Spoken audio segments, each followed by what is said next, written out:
Hello, dear friends. You're watching and listening to the third episode of the Caucasus Institute's Besedka online talks platform.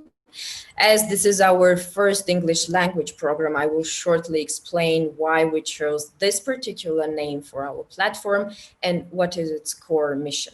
So why Besedka?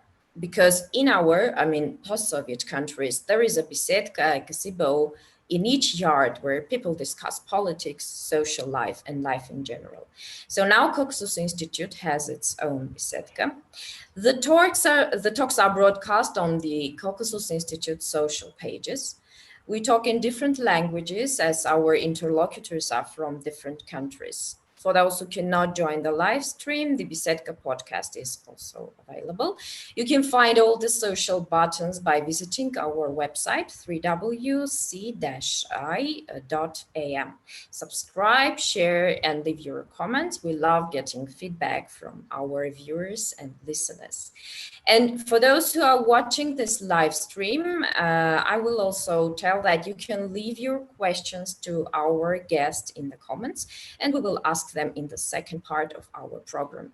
And now I'm giving the floor to Nina Iskandaryan, who is going to host Vicken Cheterian, a journalist and a political analyst, and they're going to hold a conversation about his work in the Arab countries. Nina, you have the floor. Hello, Vicken. It's always good to see you. So today I'll start with a brief introduction of Vicken Cheterian, Dr. Vicken Cheterian, a policy analyst, political scientist, and international journalist. Vicken, you have done many interesting things in your life, and that's why we were so keen on having you as the first guest of our English language Besedka. You've done, one of the things you did was setting up the Caucasus Institute in Yerevan in 2002. You were one of its founders, you were its first director, and we're immensely grateful to you for that. So this whole thing, this whole setting, it's part of your, well, is your doing, basically. You made this happen. So you have worked a lot as an international journalist and political scientist in a variety of countries, Eastern Europe, Central Asia, the Caucasus, various other parts of the former Soviet Union, the Middle East. So I really hope we can invite you again to our Besedka to talk about the other fascinating experiences that you had. But today, we would like to talk to you about this very unique experience, this very unique angle that you have on the Arab world. So here's my first question, because we usually start Besedka with a personal angle. So here's a personal angle. You grew up in Beirut during the war. And that fact that you grew up in Beirut, except that, of course, you speak fluent native Arabic, how does it affect otherwise your fieldwork in the Arab world? Can it somehow interfere with your work? Can it create maybe prejudice because you're talking a particular dialect, the Syrian Arabic? Does it make your vision better, or does it somehow impede your vision? So that's the general approach. Hello, Nina, and thank you for having me. Well, yes, of course, my early experience being born and growing up in Lebanon influenced my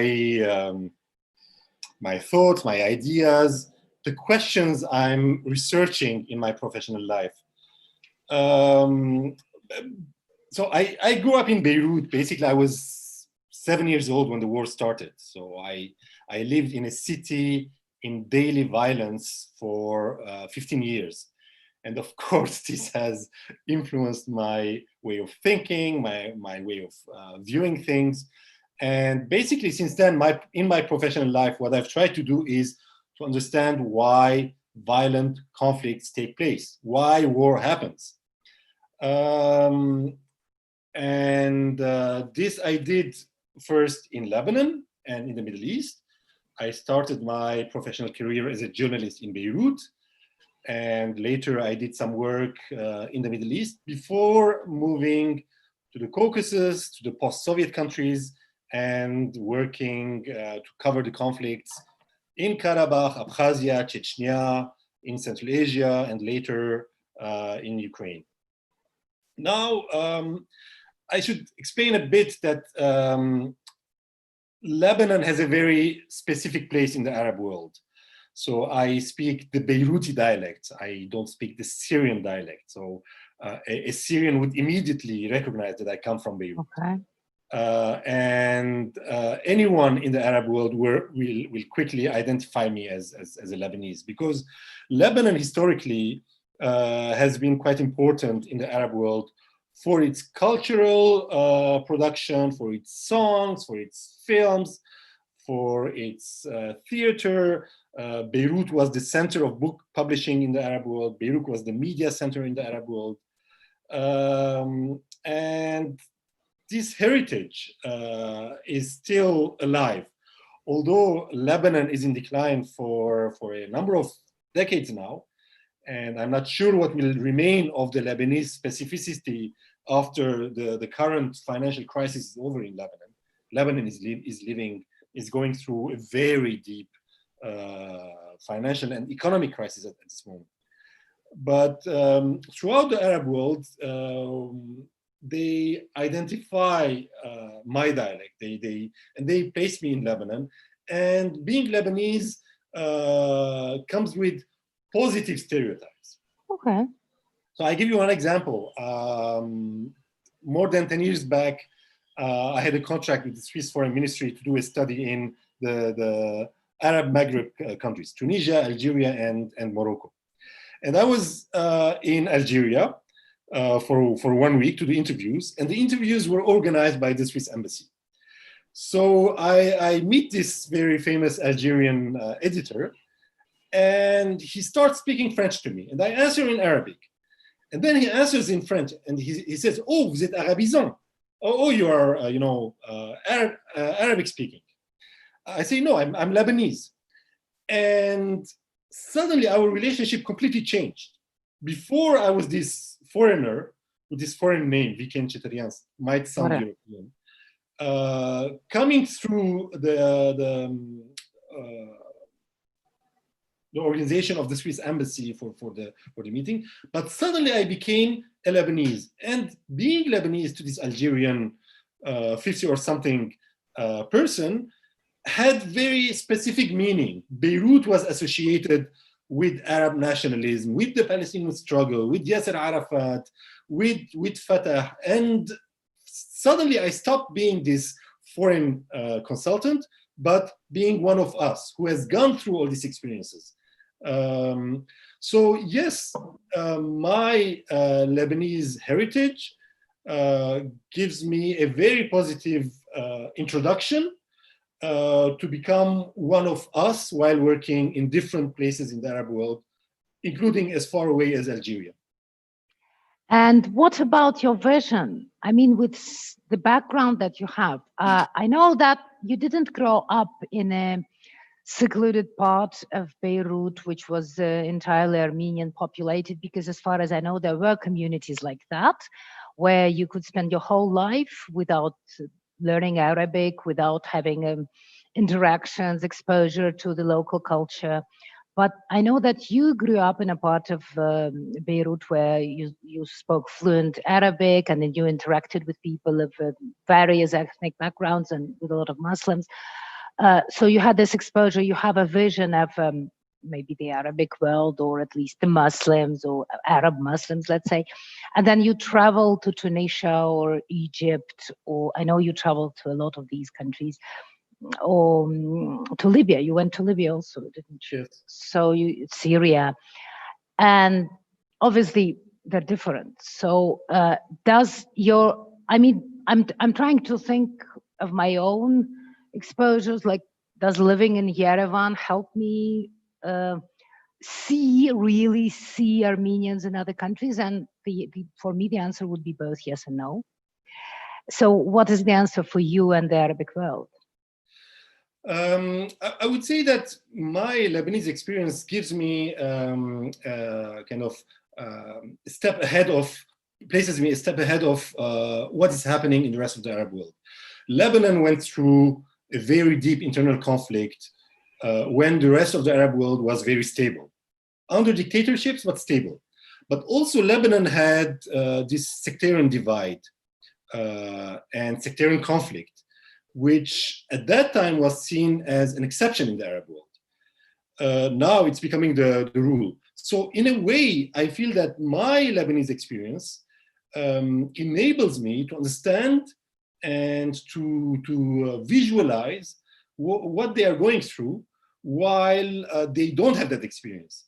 So, and it is true that what you said, as an Armenian growing up in West Beirut, which was the Muslim majority part of Beirut, but also the most cosmopolitan part of Beirut, I was a bit different from my other, friends of Armenian background, being born in Lebanon, who had this vision that, yeah, we are in Lebanon, but we are different. We are coming from somewhere, not from here. We are coming from the, Ottoman Turkey, historical Armenia, or wherever, but we are not here really. They were not interested in this chaos, in this civil war. For them, it was simply stupid.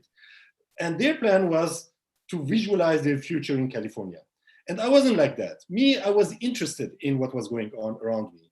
And for me, I was extremely interested in the Arab struggle, in the Palestinian struggle. When I was a kid, I had visited Palestinian refugee camps. My father had Palestinian friends, and he was not didn't have racist attitudes towards Arabs. On the contrary, he felt that as Armenians, we have gone through similar experiences as the Palestinians, as the Muslim Arabs. So I didn't have this prejudice. On the contrary, I was interested in what was happening around me. And this interest was my biggest university in life. During the Lebanese war, although I couldn't travel back then, but simply going from one side of Beirut, West Beirut, to East Beirut, was like traveling across conflict zones. And for 2 years, I had to go to school to East Beirut. So every day I was crossing a front line twice a day to go to school and come back home. Sometimes it was possible, sometimes it was not possible. So you were stuck at school? I was stuck at school, or I was stuck at home. I couldn't go to school. Or the worst was to cross the line to go to school, and around midday they started shooting, and then the crossing points, and there were only a few of them, they became very dangerous. So I couldn't travel back home. So I had to wander around to see where I could stay for the night. Yeah. It's pretty amazing that someone wouldn't want to put this behind them forever, but would actually continue traveling across front lines and being curious about what the guys on the other side are up to. So here comes my next question then. I know that you did a lot of work during the years when the Arab Spring was a cliche, it became famous, there's a lot of coverage. Now it's less popular as a topic, although the developments have continued and some of them are very tragic. But there was a time in 2011 and directly afterwards when everyone was talking about the Arab Spring. And I know that you did a lot of scientific research back then and also coverage for various international media. So here's a question to someone who has been there and seen it. Is it even legit to use the term Arab Spring? Does it actually express anything? What do I say as a layperson when I say Arab Spring? Does it make sense? Why not? The idea of Arab Spring comes from the Spring of Nations of Europe of 1848. 1848 revolutions did not succeed, and the same as the Arab Spring. So it's a term which was coined and it became very popular in the mass media. I prefer to use the term Arab revolts. So there were popular revolts, popular explosions happening in a number of Arab countries at the same time. And from my personal interest, before working on the Arab revolts of 2011, I had done two things which hooked to the Arab revolt experience. One was a long study of the post-communist nonviolent revolutions. So I had done field work and I published a number of articles. I've edited a book volume where I have 2 chapters, and other colleagues, university scholars, have contributed with individual articles, chapters, published in 2013. And then by 2007, I was very much interested to go back to the Middle East. And at that time, I wanted to do a book on the second generation of jihadis. So the second generation being the generation going out of the Iraq war experience. And at that time, I had started doing interviews with Arab jihadis who had gone to Iraq and came back to their country of origin. So I was doing this parallel with the Arab Afghans, with the second generation of jihadis. So these 2 experiences brought me to the Arab Spring of 2011, which was an incredible explosion.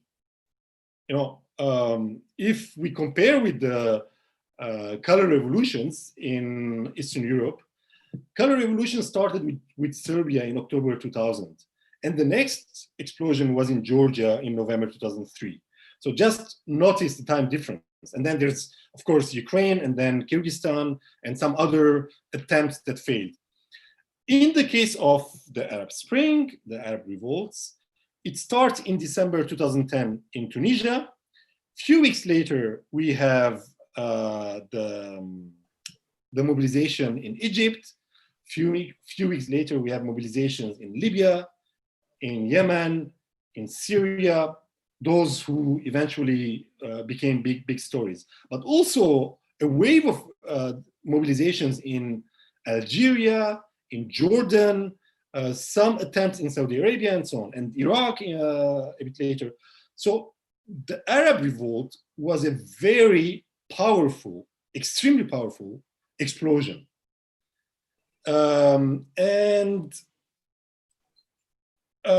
This explosion basically hit the Arab republics, the so-called republics, which were basically built around military dictatorships. All the cases of the Arab revolts that became a big issue. Tunisia was under police dictatorship. Ben Ali was a police officer. Mubarak was an army officer. Gaddafi was an army officer. Ali Abdullah Saleh of Yemen was an army officer. Bashar al-Assad was the son of an army officer, because the Syrian regime, as you might know, is a dynasty. One of the few Republican dynasties that we have. The other being, of course, North Korea, right? You have a whole dynasty there, but also Azerbaijan. Ali of the father passed the republic, passed the presidency to his son. So those military dictatorships could not survive anymore for a number of reasons that we can discuss. And the model of military dictatorship was not functioning anymore. But can I just stop you for a second and just remind our viewers that they can ask questions on our Facebook page, because for example, I have tons of questions, and of course I'm not going to have time to ask them, but I would really like to give our viewers the opportunity to ask questions, and we'll collect them, and then I'll try to ask them as many as we have time for at the end of the interview. Sorry. So we go back to the dictators and why they could no longer peacefully remain dictators and just have business as usual. There are many reasons. One is that those dictators were there in power for many years. For example, the first one, Ben Ali of Tunisia, was there for 24 years. Gaddafi, Muammar al-Gaddafi, was in power since 1969, 42 years.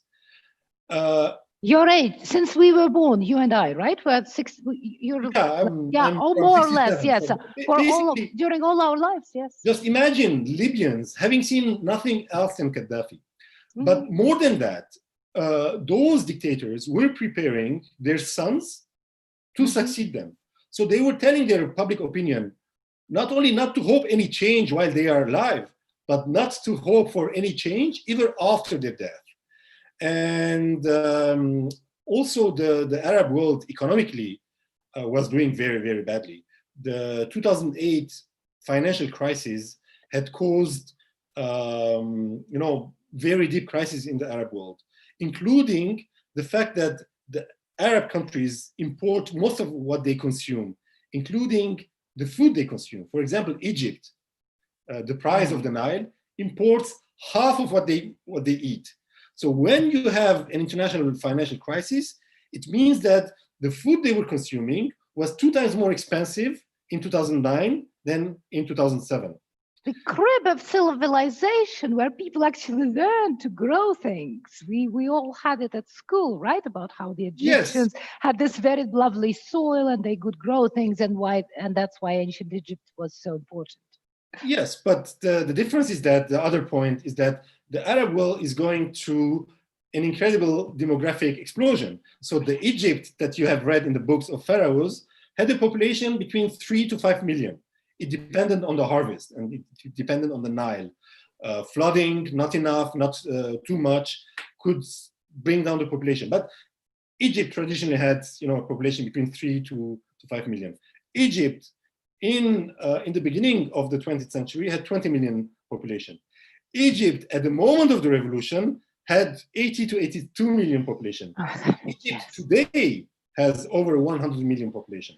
So the old system of dictatorship could not feed its growing population, its growing youth, where in some countries, half of the young people had no jobs and no hope for getting jobs.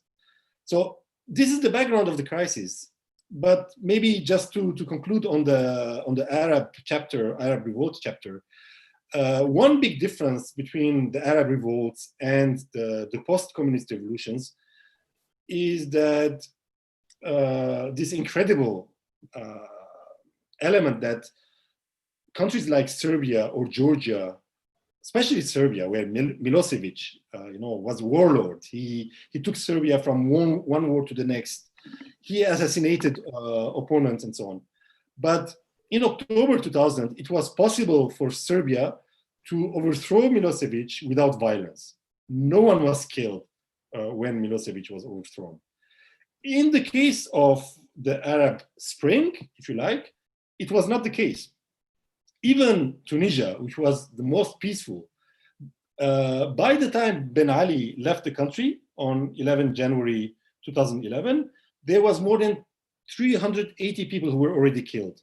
So the Arab Spring was never a Facebook revolution, was never a peaceful revolution. Of course, I'm not talking about Yemen or Syria with hundreds of thousands of people killed.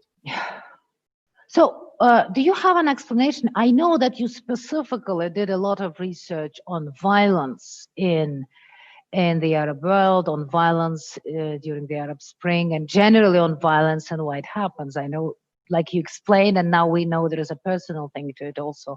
You want to understand the works of violence. So do you have some sort of explanation on why the Arab revolts involved so much bloodshed? To be honest, I'm working on this now. It's my current research project since 2015.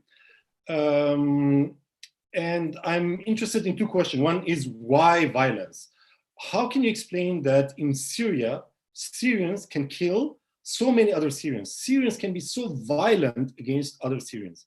How can the Syrian army bring under siege a dozen of Syrian cities and suburbs? How can the Syrian army use chemical weapons against its own population? So why this kind of culture of violence? That's one question.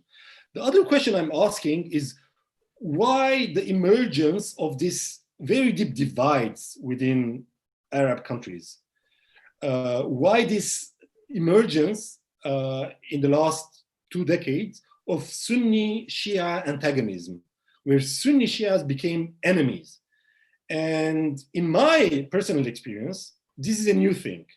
In my personal experience, sectarian polarization in the Middle East in the past was not within Islam. It was between Christians and Muslims, if you want. That was the case in Lebanon. And, you know, I grew up in West Beirut, Muslim majority part of Beirut, and I did not, you know, feel that there was this kind of tension between my Shiite neighbors and Sunni neighbors. This is something new. So it needs explanation, and I'm working on it at this moment. And I think to understand both questions, we have to go deep into history. Without going back to history, we cannot understand. And the history of the Middle East is the history of the Ottoman Empire. And all of us, we Arabs, we Armenians, we Turks, we have denied the Ottoman past for very, very long decades. And currently, I think to understand Middle Eastern history, you have to bring in a very big page of the region's history, which was denied, which was censored, which is the case of the Armenians. Armenians historically have been very important in the Middle East. And what happened to them starting from the late 19th century and later under the Committee of Union and Progress is very central to understand what is happening today in the Middle East, especially in three countries: Turkey, Syria, and Iraq. When we look at the institution which has created these republics, it's the military institution. So it's the same institution which planned and executed mass murder. And the army officers which have witnessed this experience later became key figures in Syrian, in Iraqi, as well as in Turkish state. So at least in these three countries, the experience of the genocide of the Armenians, but also of the Assyrians in this region, right?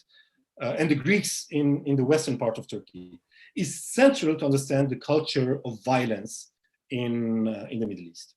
I read a report, I think it was more of a journalistic piece than a scientific study by you, where you argued that the fact that there is no word for genocide in Arabic, that it means something, that basically, although genocide, the way you see it, has a lot of importance for the modern cultures and the modern polities of the Arabic states, whenever you want to talk about it in Arabic or explain things, you have to you don't just use a foreign word, you have to rely on foreign sources, on English language or French language or in other language or European language, cultural backgrounds and realities. So somehow within the Arabic thinking, this is not present. Can you elaborate a little on that, on why you think this matters? Well, the article you are referring was a reaction that I wrote to another article by a very important Syrian intellectual, one of the central figures of the Syrian opposition, intellectual figures, who was translating parts of a book written by a Canadian expert about genocide, because he was trying to understand what was happening in Syria as genocidal violence by the regime against the majority of the Syrians. And this intellectual, he did not like the usual Arabic term that is used for genocide, which is ibada, which means extermination, and he was using genocide as the term. And in English, I took this point and I kind of wrote an article questioning why don't we have an Arabic term for this word, and why does this Arab Syrian intellectual did not have enough literature to reflect about mass violence in his country, and he had to translate texts written by a Canadian. And I was telling him, his name is Yassin Haj Saleh, and I was asking, how come that Syria, which is the land where the first modern genocide took place, Deir ez-Zor is in Syria, there's more than 20 concentration camps that were set up in the First World War on the land which is Syria. So how come that, Syrian intellectuals like him does not have enough texts, enough analytical instruments, enough conceptual instruments, enough terms in Arabic to link the past with the present and face the mass violence taking place in Syria? And basically, he didn't like it. He answered back to me in a very kind of aggressive way, and basically he closed down the discussion. So just imagine Poland pretending that no genocide had happened in its territory, or that the mass violence that happened on its territory does not concern Polish history. Some Polish revisionist politicians and historians are doing this, but it's very problematic. You can't deny what happened on your land, and especially when your people were around, and some of them participated in the act of violence in a very active way. Well, it's still in a lot of the countries, obviously except Germany, which was forced to introduce these discourses. And in a lot of the Eastern European and former Soviet countries, the discourses around the Holocaust during the Second World War and their involvement in it, they're extremely problematic and vulnerable. About the scandal that happened in Lithuania when a lady historian spoke up and the mainstream vision disagreed with her. So we know that this acknowledgement of mass murder, whether or not the G word is used to describe it, it's a painful thing. Or at least, like, I think you also wrote about that somewhere, that the Khmer Rouge, they acknowledged the genocide, they videotaped it, they documented it, but most European nations didn't. So the Turkey still doesn't recognize the genocide of Armenians. So it's a very complicated topic for nations. But can I ask you to elaborate a little bit on this link between the Ottoman legacy and this genocidal thing? Because for me, for example, someone who doesn't know the Arab world very well, it's a little bit difficult to follow. So you argue that the Ottoman legacy is important, but the genocidal thing, how does that tie in? This is an enormous topic. Basically, modern history of the Middle East was written in the 1950s and 1960s, and at that time we had nationalist, movements and nation states emerging. The successors of Mustafa Kemal in Turkey. Arab nationalism was in its height, and the tradition of writing modern history starts with concepts of nation, of state, and so on. And this writing process denied its Ottoman past. With its, different colors. Ottoman history is very, very large and very, very complex. Stretches over centuries, over 3 continents. So it's extremely rich. But all these post-Ottoman states, including the Kemalists, they did not like the Ottoman past. For them, the Ottoman past was retrograde, was not in fashion anymore. The Ottomans were caliphs, were Muslims, and what was being built in the Middle East was modern secular nation states.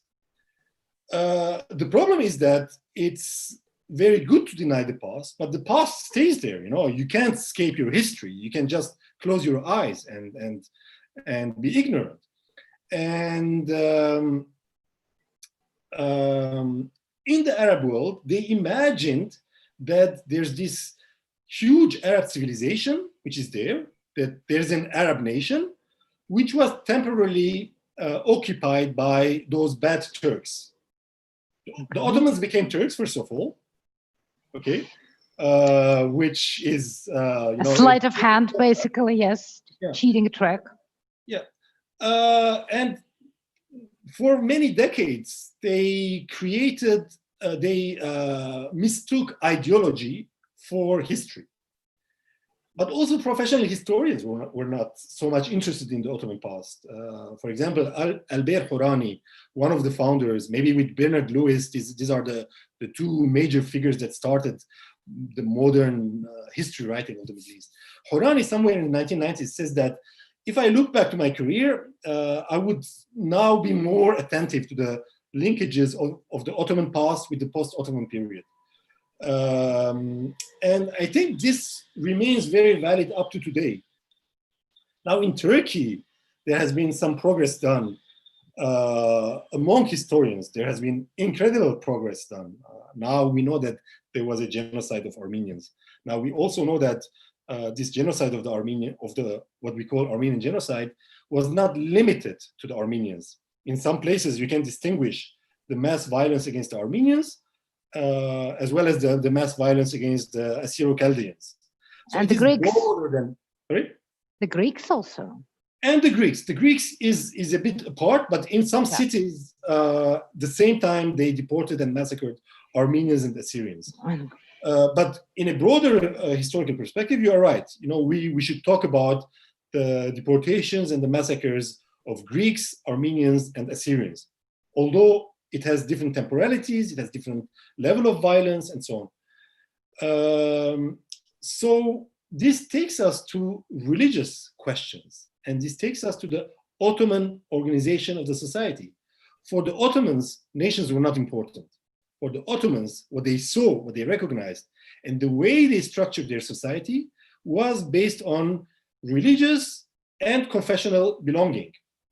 So Ottoman millet system is very important to understand what kind of group identities emerged in the post-Ottoman states. For example, for me, the Turkish nation is equal to the Sunni ruling community of this territory that became Turkey. Turkish nation building process did not distinguish between Turkish speaker, Cherkess, Albanian, Arab, Kurdish, as long as those different Sunni Muslim communities acknowledged to be part of the new project, and they stopped talking their language and joined the Turkish nation building process. The Kurds had a problem with this. Eventually they didn't join this project, and we know the Turkish-Kurdish problem today. But all the others, whether they were Turks, whether they were Greeks, ethnic Greeks, but Muslim.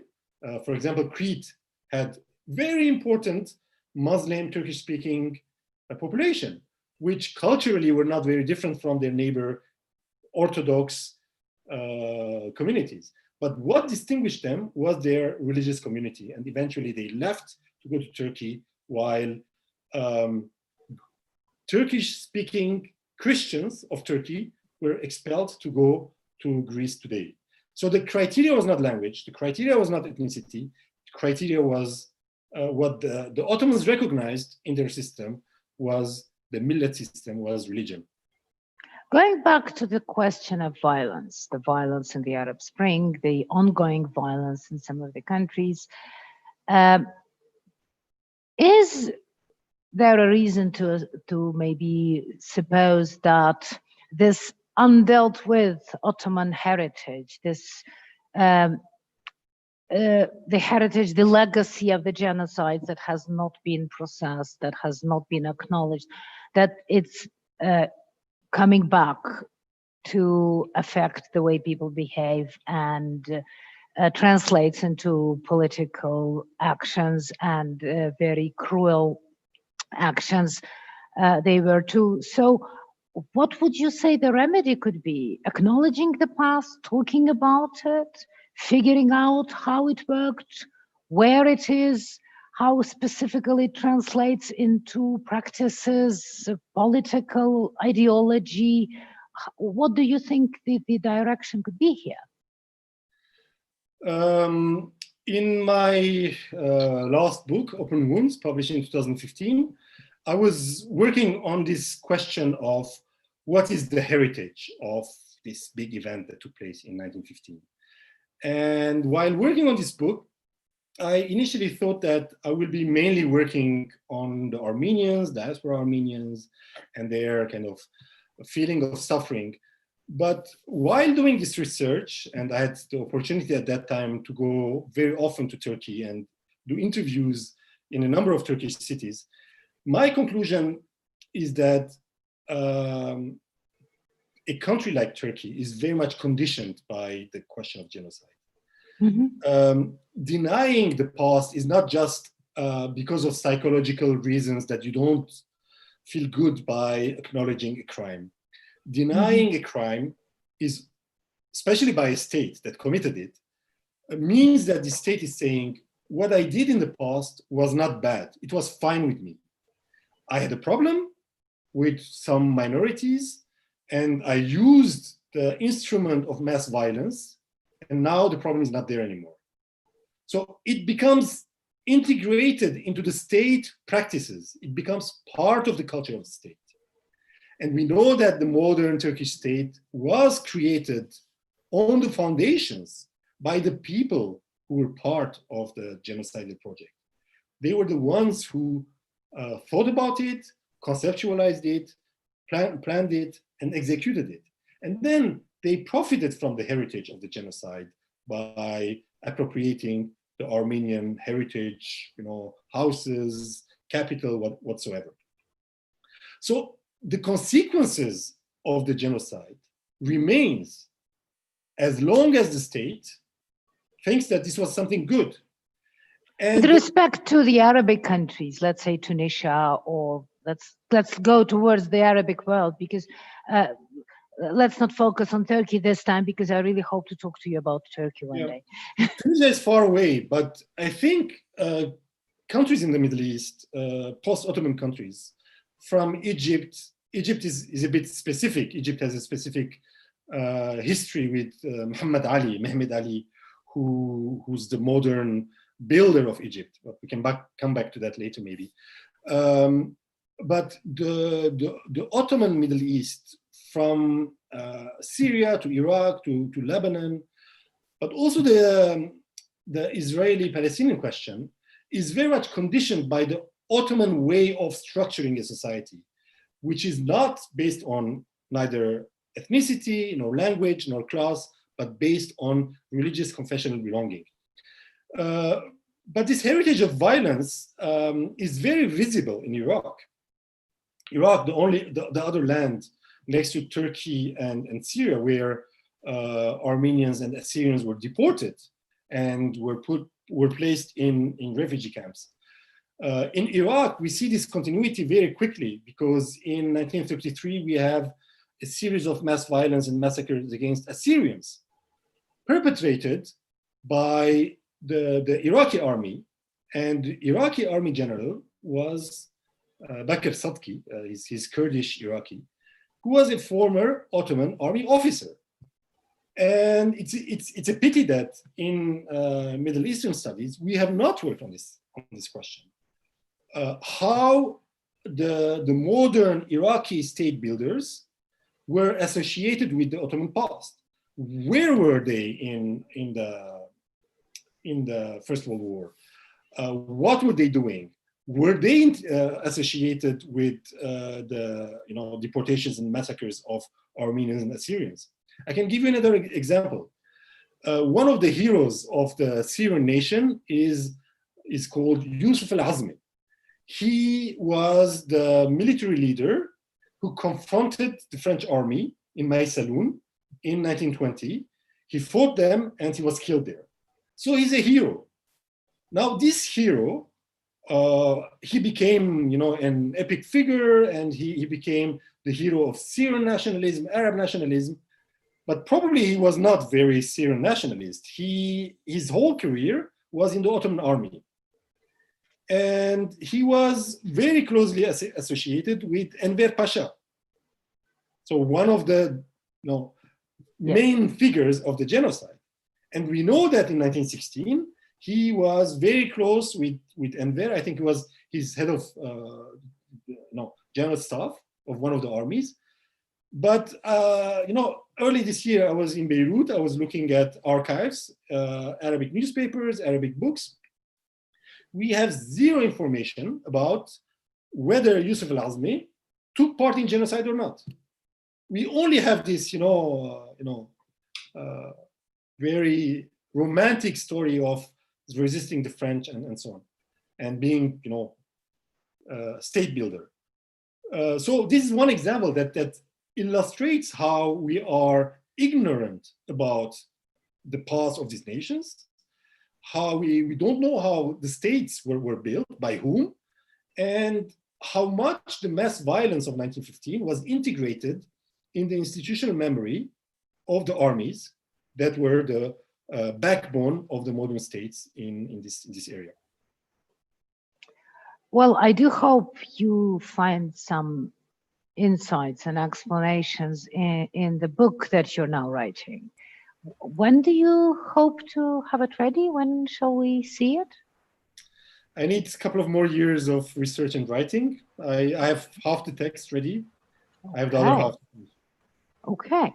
Well, we'll be looking forward to it. And of course, for me, what you just said, the last few minutes were a very interesting angle on a topic that's been interesting for me, that lots of people, especially younger people, think that they can build societies and political systems from scratch by bringing good guys into the government, and that the good guys will help people to do good things and get rid of the bad guys.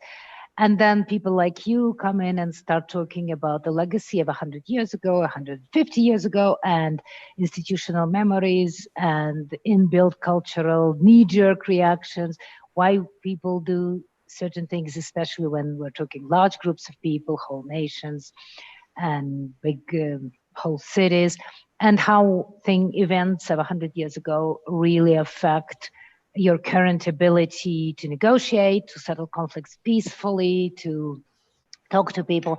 And for me, this is a very valuable insight. And thanks for that. And generally, thank you for all these fascinating stories that you told us today. So I'm giving the floor to Goha now. Thank you, Nina and Vicken, for the interesting conversation, and thank you, dear viewers and listeners, for being with us. I just want to remind in the end that everyone can watch our Besedka talks on the Caucasus Institute's Facebook page, YouTube channel, and also listen to it in the format of a podcast. You can find all the links and buttons on our website, www.c-i.am.